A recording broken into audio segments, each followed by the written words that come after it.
একটা সময় বিখ্যাত ছিলেন নিজের পেস বোলিংয়ের জন্য। দুর্দান্ত সব ইয়র্কারে ব্যাটারদের নাকানি চুবানি খাওয়াতে ওস্তাদ ছিলেন তিনি। বলা হচ্ছে শ্রীলঙ্কার সাবেক পেসার লাসিথ মালিঙ্গার কথা। খেলা ছেড়েছেন বহু আগে, পুরোদমে করাচ্ছেন কোচিং, সেই সাথে নাম লিখিয়েছেন গানের জগতেও। এবার প্রকাশিত হয়েছে মালিঙ্গার নতুন গান তেরি ইয়াদে।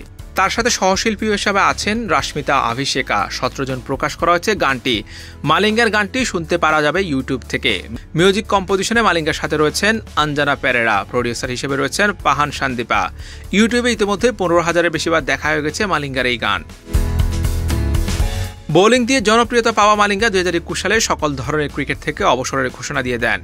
খেলা ছাড়ার পর কোচিংয়ের সাথে যুক্ত হয়েছেন মালিঙ্গা। আইপিএলে নিজের দল মুম্বাই ইন্ডিয়ান্সের প্রথম বোলিং মেন্টর হিসেবে এবং পরে বোলিং কোচের দায়িত্ব পান।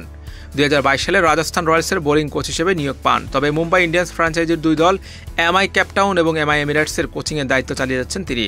পরে 2023 মৌসুমে মুম্বাই ইন্ডিয়ান্সের বোলিং কোচের দায়িত্বে ফেরেন মালিঙ্গা। সর্বশেষ আসরেও মুম্বাইয়ের বোলিং কোচ হিসেবে দেখা গেছে মালিঙ্গাকে। খেলোয়াড়ি জীবনে দারুণ সব রেকর্ড আছে মালিঙ্গার। আন্তর্জাতিক টি-20তে প্রথম বোলার হিসেবে 100 উইকেট শিকার করেন তিনি। ক্রিকেটের 3 ফরম্যাটে আলাদাভাবে 100 উইকেটের শিকার করা প্রথম বোলারও মালিঙ্গা। ওয়ানডেতে 3 হ্যাটট্রিক করা একমাত্র বোলার লাসিথ মালিঙ্গা। অস্ট্রেলিয়ার বিগ ব্যাশে সেরা বোলিং ফিগারের রেকর্ডও সাবেক এই লঙ্কান পেসারের দখলে। খেলা ছেড়ে বর্তমানে ওতপ্রোতভাবে জড়িত আছেন কোচিংয়ের সঙ্গে। তবে সেই সাথে সঙ্গীতের জগতেও চলছে বিচরণ।